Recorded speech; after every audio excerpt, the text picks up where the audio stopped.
विद्यार्थियों नमस्कार, स्वागत है आप सभी का एक बार फिर से आपके अपने YouTube चैनल हिंदी सर्वस पर। मैं राम अवतार यादव आज आपके लिए लेकर आया हूं कक्षा 9 और कक्षा 10 की पुस्तक में दिया हुआ शीर्षक है काव्य सौंदर्य के तत्व के अंतर्गत दोनों ही क्लासों के लिए महत्वपूर्ण। इसका नाम है रस। इस वीडियो के अंतर्गत हम लोग रस की उत्पत्ति कैसे होती है, रस किसे कहते हैं और जो प्रमुख रस आपके पाठ्यक्रम में संकलित हैं उनके विषय में पढ़ेंगे। सबसे पहले बात करते हैं रस की परिभाषा की। तो सामान्य शब्दों में रस की परिभाषा कही गई है कि किसी काव्य को पढ़कर या किसी नाटक को देख करके हृदय को जो आनंद की अनुभूति होती है उसे ही रस कहते हैं। और सबसे पहले रस शब्द का जो है प्रयोग भरत मुनि ने अपने नाट्य शास्त्र में किया है और वहाँ पर उन्होंने कहा है कि अष्टो नाट्य रसा, अर्थात नाटक के 8 रस होते हैं, 8 प्रकार के रस जो है नाटक में पाए जाते हैं। और उन्होंने परिभाषा में भी कहा है विभावानुभावा संचारी भावाद रस निष्पत्ति। इस प्रकार से सामान्य भाषा में हमने देखा कि रस किसी कविता को पढ़ करके, किसी नाटक अथवा दृश्य को देख करके हृदय में जो आनंद की अनुभूति होती है उसे रस कहते हैं। आचार्य रामचंद्र शुक्ल ने कहा है कि जिस प्रकार आत्मा की मुक्तावस्था ज्ञान दशा कहलाती है, वैसे ही हृदय की मुक्तावस्था रस दशा कहलाती है। तो हम बात करेंगे सबसे पहले रस के प्रमुख अवयवों की। रस के प्रमुख अवयव जो हैं वो 4 हैं। रस के प्रमुख अवयव, रस के प्रमुख अवयव में 4 प्रमुख अवयव हैं। इसमें सबसे पहला है अस्थाई भाव। सबसे पहला है अस्थाई भाव। वे भाव जो मनुष्य के हृदय में अस्थाई रूप से विद्यमान रहते हैं उन्हें अस्थाई भाव कहा जाता है। वे भाव जो मनुष्य के हृदय में अस्थाई रूप से विद्यमान रहते हैं और अवसर पड़ने पर अन्य भावों के साथ मिल करके रस निष्पत्ति करते हैं, उन्हें अस्थाई भाव कहा जाता है। जितने रस होते हैं उतने ही अस्थाई भाव हैं। यहाँ पर हम देखेंगे हिंदी में 9, 10, कहीं कहीं 11 भी दिए रहते हैं। तो मैं यहाँ आपको बताऊंगा जो हिंदी के प्रमुख रस हैं उनकी संख्या 9 है। जिसमें सबसे पहला जो अस्थाई भाव की सबसे पहले बात करें, सबसे पहला है रति। इससे जो है श्रृंगार रस की निष्पत्ति होती है। दूसरा आपका है हास, इससे हास्य रस की निष्पत्ति होती है। तीसरा आपका है शोक, इससे करुण रस की निष्पत्ति होती है, करुण रस। फिर उसके बाद है क्रोध, इससे रौद्र रस की निष्पत्ति होती है। जितने रस हैं उतने ही अस्थाई भाव हैं। फिर उसके बाद है उत्साह। अस्थाई भाव हमारा है उत्साह और इसका जो रस है वो है वीर रस। फिर अगला हमारा है निर्वेद, इससे शांत रस की निष्पत्ति होती है, शांत रस की। इसके बाद है 6 हमने लिख लिए थे वत्सल, ये हमारा अस्थाई भाव है वत्सल। इससे वात्सल्य रस की निष्पत्ति होती है, वात्सल्य रस की। फिर उसके बाद है जुगुप्सा, इसी को दूसरे शब्दों में ग्लानि भी कहा जाता है। इससे हमारा विभत्स रस की निष्पत्ति होती है, विभत्स रस। और जो अंतिम है 9वां हमारा वो है आश्चर्य। आश्चर्य नामक अस्थाई भाव से अद्भुत रस की निष्पत्ति होती है, अद्भुत। देखिए और भी हैं, जैसे कि मैंने आपको बताया कहीं कहीं 9, 10 मिल जाएंगे। भय से भयानक, एक है देव विषयक रति, 11वां है देव विषयक रति। ये आपका जो है भक्ति रस निष्पत्ति इससे होती है, भक्ति रस की। तो 9 प्रमुख आपको मिलेंगे जिसमें आपका भय इंक्लूड है और ये देव विषयक रति जो है भक्ति रस जो है वो सामान्यतः आपको कुछ पुस्तकों में नहीं देखने को मिलेगा। इसके बाद हम लोग बात करते हैं अगला जो भाव है हमारा वो है, अगला प्रमुख अवयव रस का वो हमारा है विभाव। कौन सा है? विभाव। विभाव का शाब्दिक अर्थ होता है कारण। अस्थाई भावों को जागृत करने में जो अवयव सबसे ज़्यादा महत्वपूर्ण है वो होता है विभाव। विभाव दो प्रकार के होते हैं। पहला आलम्बन, आलम्बन विभाव। देखिए इन चीज़ों को समझते रहिए, अभी हम उदाहरण के माध्यम से आपको बताएंगे कि किस प्रकार रस की निष्पत्ति होती है। दूसरा है उद्दीपन विभाव। आलम्बन विभाव और उद्दीपन विभाव। देखिए जो रस का ग्राहक होता है, रस का भोक्ता होता है, उसे सहृदय या आश्रय भी कहते हैं। आलम्बन विभाव किसे कहते हैं? तो जो आलम्बन विभाव का मतलब है जिस पर भाव अवलंबित हो, जिस पर भाव अवलंबित हो। अभी से हम विधिवत उदाहरण के माध्यम से समझेंगे। अवलंबित हो उसे आलम्बन विभाव कहते हैं। उद्दीपन विभाव की अगर बात करें तो जो ये आलम्बन था, आलम्बन की चेष्टाएं भी उद्दीपन विभाव कहलाती हैं। आलम्बन की चेष्टाएं उद्दीपन विभाव कहलाती हैं। जिस पर भाव अवलंबित हो वो आलम्बन विभाव, और आलम्बन की चेष्टाएं या उसके क्रियाकलाप उद्दीपन विभाव कहलाते हैं। अगला जो हमारा प्रमुख अवयव है वो है अनुभाव। अगला हमारा है अनुभाव। अनुभाव का मतलब होता है, अनुभाव जो वही हमने बताया कि आश्रय जो होता है, आश्रय की चेष्टाएं अनुभाव कहलाती हैं। आश्रय की चेष्टाएं अनुभाव कहलाती हैं। चेष्टाओं का मतलब है उनके हाव भाव क्रियाकलाप, है ना। आश्रय की चेष्टाएं अनुभाव कहलाती हैं। तो इस तरीके से ये तीन जो है अवयव हम समझ गए। चौथा अवयव हमारा है संचारी भाव। संचारी भाव वे भाव जो सहृदय के या आश्रय के मन में बनते और बिगड़ते रहते हैं, उन्हें संचारी भाव कहा जाता है। इनकी संख्या 33 बताई गई है, जिसमें जो है स्वेद यानी कि पसीना आना, रोंगटे खड़े होना,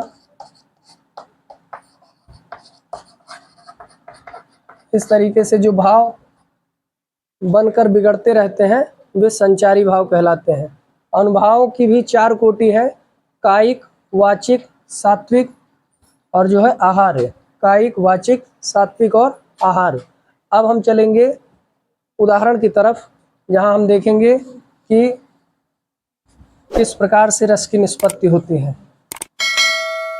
देखिए एक उदाहरण हम ले लेते हैं, जहां रणबीच चौकड़ी भर भर कर, रणबीच चौकड़ी भर भर कर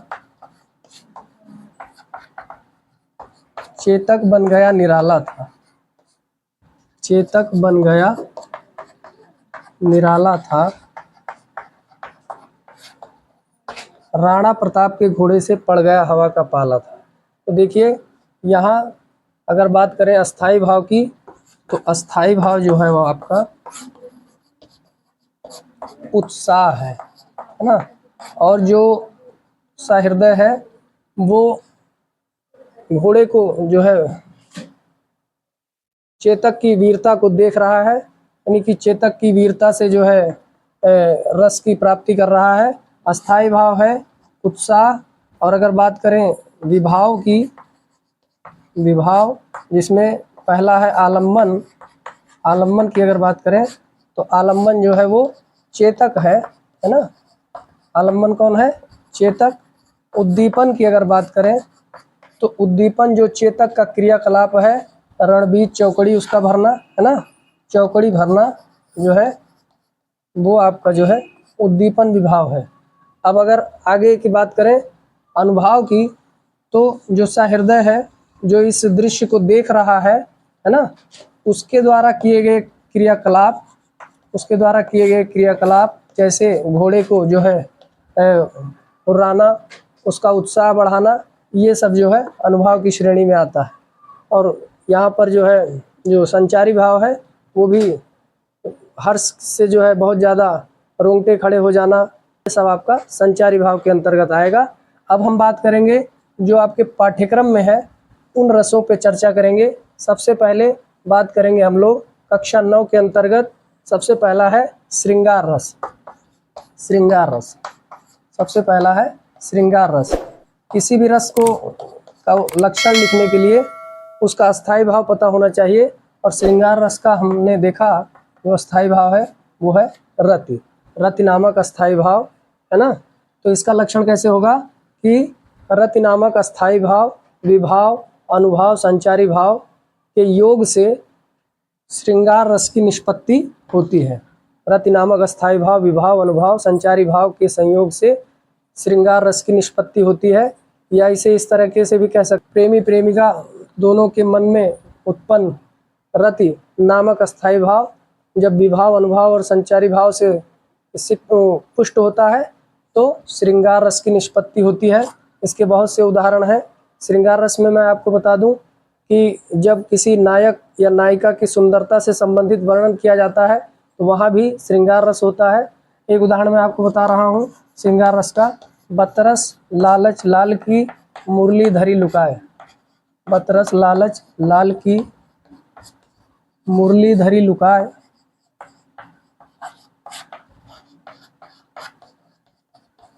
सौह कहे भोहन हंसे देन कहे नट जाए। इस पद के अंतर्गत कभी कभी ये भी पूछा जाता है कितनी क्रियाएं हो रही हैं, तो मैं आपको बता दूं इसमें कुल मिलाकर के 5 क्रियाएं हो रही हैं। और यहाँ बातों के रस की लालच से जो है नायिका एक गोपी है वो भगवान श्री कृष्ण की मुरली को चुरा करके रख लेती है, और जब वो मांगते हैं तो देने से मना कर देती है, और उसके बाद सौगंध भी खाती है, देने से मना कर देती है, और जब ज़्यादा बात बढ़ जाती है तो वो वहाँ से भाग जाती है। कुल मिलाकर के इसमें 5 क्रियाएं की गई हैं। और मैंने अभी थोड़ी देर पहले ये बताया कि जब किसी नायक या नायिका की जो है वस्त्र संबंधी या साज सज्जा संबंधी वर्णन किया जाता है तो वहाँ पर भी श्रृंगार रस ही माना जाता है। श्रृंगार रस के 2 भेद हैं, जिसमें सबसे पहला है संयोग श्रृंगार। संयोग श्रृंगार। दूसरा है वियोग श्रृंगार। संयोग श्रृंगार और वियोग श्रृंगार में अंतर केवल इतना सा है कि जहाँ संयोग कथन होगा वहाँ संयोग श्रृंगार, और जहाँ पर वियोग से संबंधित बातें होंगी वहाँ पर वियोग श्रृंगार होता है। एक बात याद रखिएगा कि कभी कभी वियोग श्रृंगार के उदाहरण आपको जो है वो करुण रस के लगने लगते हैं। ऐसी स्थिति में आप गलती ना करें, क्योंकि जहाँ बात प्रेमी और प्रेमिका या पति और पत्नी की आएगी वहाँ पर हमेशा वियोग श्रृंगार ही होता है। वियोग श्रृंगार के और उदाहरण हैं जैसे जानकी नाह को नेह लख्यों कुल की तनबार बिलोचन बाढ़े, ये आपका संयोग श्रृंगार का उदाहरण है। जिन घर कंता ते सुखी, ये इस तरीके से नागमती का जो वियोग वर्णन है उसमें कोई सा भी आप पद उठा लेंगे वो वियोग श्रृंगार का उदाहरण होगा। तो इसके अंतर्गत आप लोग समझ गए होंगे। अब हम चलते हैं दूसरे रस की ओर जो कि आपके पाठ्यक्रम में है वीर रस। दूसरा आपके पाठ्यक्रम में है वीर रस।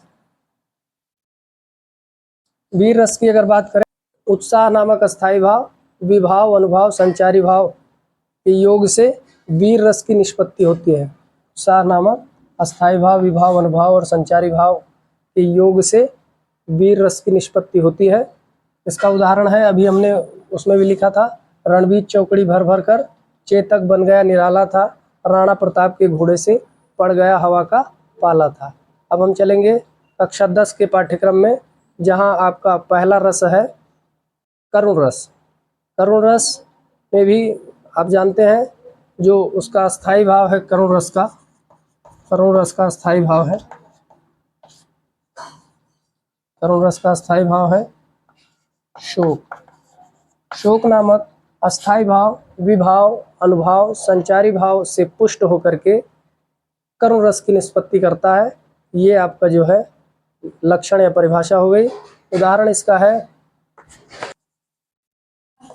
मणि खोए भुजंग सी जननी, भुजंग सी जननी फनसा पटक रही थी शीश, रही थी शीश, अंधी आज बनाकर मुझको न्याय किया तुमने जगदीश। यहाँ पर जो है अस्थाई भाव की बात करें तो वो शोक नामक अस्थाई भाव है, और जो आलम्बन है वो खोए भुजंग सी जननी, अर्थात जो जननी है वो आश्रय है, और उसका मृतक पुत्र जो है वो उसका आलम्बन है। और उसके बाद उसका शीश पटकना अर्थात आश्रय का शीश पटकना इत्यादि क्रिया करना अनुभाव की श्रेणी में है, और जो है बाकी चीज़ें संचारी भाव के अंतर्गत आएंगी। अब जो अगला हमारा कक्षा 10 के पाठ्यक्रम में रस है वो है हास्य रस। कौन सा है? हास्य रस।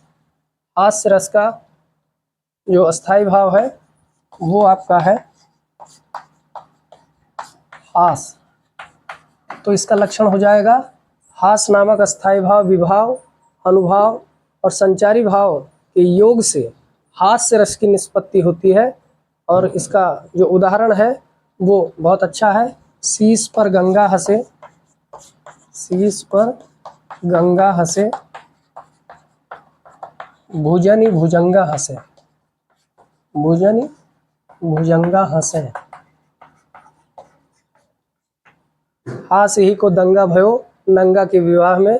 अंतिम जो उदाहरण मैं आपको बता रहा हूँ इस वीडियो के अंतर्गत वो है चींटी चढ़ी पहाड़ पर, नौमन तेल लगाए, हाथी बगल में दाब के ऊँट लिया लटकाए। तो इस तरीके से हमने आज के वीडियो में रस से संबंधित विषय का अध्ययन किया। अगले वीडियो में हम लोग फिर एक नए टॉपिक के साथ उपस्थित होंगे व्याकरण के शीर्षक के अंतर्गत। तब तक देखते रहिए वीडियो को हिंदी सर्वस्व के अंतर्गत। और इस टॉपिक में कहीं अगर किसी को कोई समस्या है तो हमें कमेंट बॉक्स में मेंशन करके पूछ सकता है। वीडियो अगर अच्छा लगा हो तो लाइक करें और अपने कक्षा 10 और 9 के विद्यार्थियों को ज़रूर शेयर करें। फिर मिलते हैं, धन्यवाद।